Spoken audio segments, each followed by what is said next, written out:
और अगली खबर भारतीय सेना की बड़ी उपलब्धि से जुड़ी हुई है। इसी तकनीक हासिल करने में कामयाबी मिली है तो वो तकनीक है जिस पर अब तक रूस, अमेरिका और चीन का कब्जा था। और बात भारत के ताकत की, एक बार फिर दुनिया को अपना भारत ने दम दिखाया।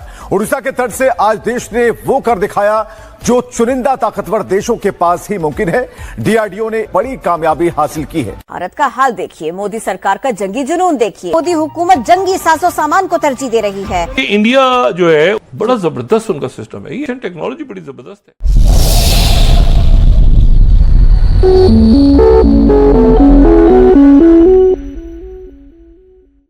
दुश्मन के लिए ये खबर किसी झटके से कम नहीं है, क्योंकि भारत ने सुरक्षा को एक ऐसे स्तर पर पहुंचा दिया जहां उसे भेदना लगभग नामुमकिन हो चुका है। इस तरीके से जो दिफाई निजाम है भारत का, उसको मजबूत से मजबूत तर किया जाए और वो सिर्फ चंद रीजन्स तक महदूद ना हो, बल्कि पूरे इंडिया को, भारत को वो कवर करे। डीआरडीओ ने एक ऐसा स्वदेशी योद्धा तैयार कर दिया जो जमीन के साथ साथ पानी में भी दहाड़ने का काम करता। इस स्वदेशी योद्धा का नाम विक्रम VT-21 और इसकी टेस्टिंग का जो वीडियो सामने आया उसे देखकर दुश्मन के पसीने भी छूट जाएंगे। डीआरडीओ ने बाकायदा इस स्वदेशी योद्धा का 50 सेकंड का वीडियो जारी किया, जिसमें साफ देखा जा सकता है कि ये मशीन किसी भी परिस्थिति में ऑपरेशन के लिए तैयार है।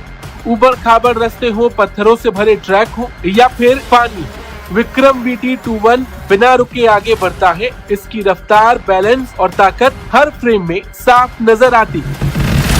ये सिर्फ कुछ ही देश हैं जिनके पास ये टेक्नोलॉजी है। 8 times the speed of sound पे पाकिस्तान के पास कुछ ऐसा नहीं है, चाइना के पास कुछ ऐसा नहीं है। आप इसको किस नजर से देखते हैं? क्या ये खित्ते का नक्शा बदलने वाली है? डीआरडीओ ने इसके 2 वर्जन तैयार किए, एक जो टैंक की तरह चेन ट्रैक पर चलता है और दूसरा जो भारी भरकम पहियों पर दौड़ता है। अहिल्यानगर के VRDE सेंटर में जब डीआरडीओ के चेयरमैन डॉक्टर समीर वी कामत ने इसे हरी झंडी दिखाई तो ये सिर्फ एक वाहन की रवानगी नहीं थी, बल्कि आत्मनिर्भर भारत की एक बड़ी जीत थी। टाटा एडवांस सिस्टम और भारत फोर्ज के साथ मिलकर इस घातक मशीन को महज 3 साल के रिकॉर्ड समय में तैयार किया गया। और अगर इसकी मारक क्षमता की बात करें तो इस पर लगा है 30 मिलीमीटर का क्रूलेस टरेट, यानी तोप चलाने के लिए किसी जवान को टरेट के अंदर बैठने की जरूरत नहीं। रिमोट कंट्रोल से चलने वाली ये तोप और इस पर लगी एंटी टैंक गाइडेड मिसाइल दुश्मन के बंकस को पल भर में राख करने की ताकत रखती।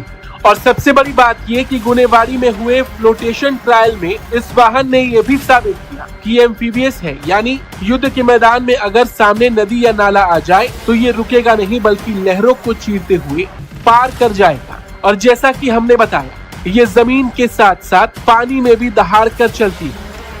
सरहद पर भारत आतिशबाजी के मुजाहरे पड़ोसी मुल्क की जानिब से जारी हैं। अब पाकिस्तान को इस वक्त अगर हम बात करें हकीकी तौर पर एक ऐसी सिचुएशन का, एक ऐसी सूरत हाल का सामना है जो इससे पहले अगर मैं कहूं कि कभी ना हुआ तो आप लोग सेकंड करेंगे मेरी राय को। सूरत हाल ऐसी है कि किसी भी वक्त कुछ भी हो सकता है। इंडिया के अंदर काम हो रहा है कि जनाब हर कीमत के ऊपर मेक इन इंडिया के ऊपर काम हो रहा है। और इंडिया क्योंकि चाहता है कि वो डिफेंस टेक्नोलॉजी ट्रांसफर जो है, जो वेस्टर्न गवर्नमेंट्स हैं जो हमें प्रोवाइड नहीं करती, वो समझते हैं कि हमें रशिया से ले लेना चाहिए। और ये जो रशियन मैन्युफैक्चरिंग कॉम्प्लेक्स जो प्रोजेक्ट्स हैं वो आए हैं यहाँ पे।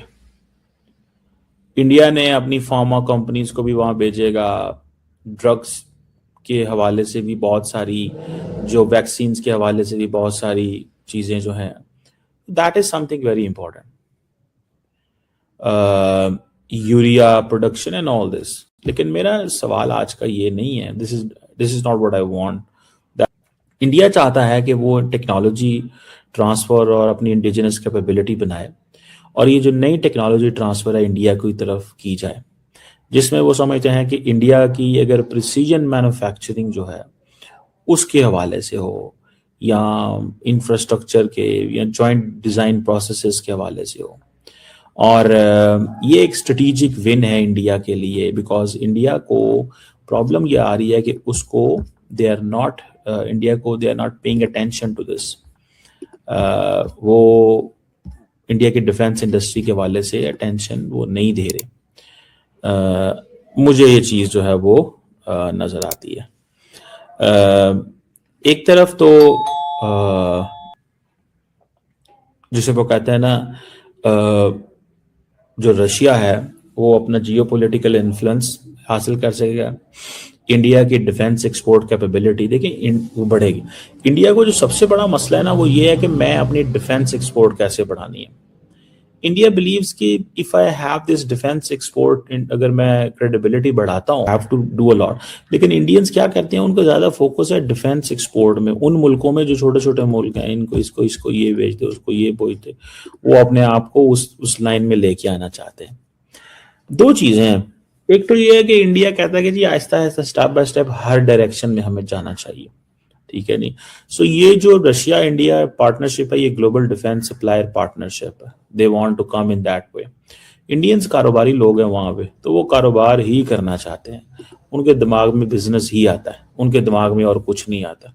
हमारे दिमाग में तो सबसे पहले आता है ना सिक्योर कैसे करना है। वो कहते हैं सिक्योर भी कर लेंगे लेकिन सबसे पहले बेचना कैसे है।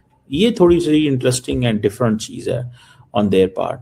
सो ये इन्होंने अपने जो ब्रह्मोस मॉडल को इस्तेमाल करते हुए ये चीज़ें जो हैं वो की हैं। ब्रह्मोस ने, इसमें कोई शक नहीं है कि इंडिया रशिया की जो डिफेंस कोऑपरेशन है उसको तो इन्हेंस किया, लेकिन साथ साथ। नमस्कार दोस्तों, जय हिंद। दोस्तों, भारत के डीआरडीओ ने एक और इतिहास रच दिया। जी हाँ दोस्तों, भारत ने एक ऐसा टैंक बनाया है और उसकी सफल परीक्षण के साथ साथ उसे शामिल कर लिया गया है जो पानी में भी चल सकता है, जमीन पर भी चल सकता है और किसी कीचड़ में भी चल सकता है। दोस्तों, ये टैंक हमें उस समय काम आएगा जब जमीनी स्तर की लड़ाई होगी, क्योंकि इसमें एक और बड़ी खासियत है कि इसके अंदर हम इसे रिमोट से भी ऑपरेट कर सकते हैं, यानी कि बिना किसी क्रू मेंबर के हम इसे चला सकते हैं और ये सबसे बड़ी इसकी खासियत है। दोस्तों, भारत के डीआरडीओ हर रोज एक नए प्रोजेक्ट पर काम कर रहा है और भारत की शक्ति और शान दोनों एक साथ आगे बढ़ा रहा है और साथ में हमारे दुश्मनों की जला भी रहा है। दोस्तों, वीडियो पसंद आए तो वीडियो को लाइक करें, शेयर करें और इस चैनल को सब्सक्राइब करें। एक चीज हुई कि ये फ्यूचर की सारी ये जो अभी डिस्कशन हुई है पुतिन की यहाँ पे, वो मेक इन इंडिया पुश है, एक चीज हो गई। और ये high profile economic road map है बायलैटरल ट्रेड को एक्सपैंड करने के लिए। पहले ही अमेरिकन ये कहते हैं कि ये जो ट्रेड कर रहे हैं ना, इस ट्रेड से एक ही प्रॉब्लम आती है, इस ट्रेड से एक ही प्रॉब्लम है और वो ये प्रॉब्लम है कि ये डॉलर को अंडरमाइन करते हैं। तो अमेरिकन को इससे बड़ा गुस्सा है इंडिया के ऊपर, फ्रैंकली स्पीकिंग। वो कहते हैं यार ये लोग जो है ना वो हमारे लिए, अब हैं तो हमारे दोस्त, अब $100 बिलियन की ट्रेड करना चाहते हैं बाय 2030। और इन्होंने इंडिया के रशिया इंडिया बिजनेस फोरम को ये जो है वो बातें की और बाकी जो mobility pact and all that हुए, गो के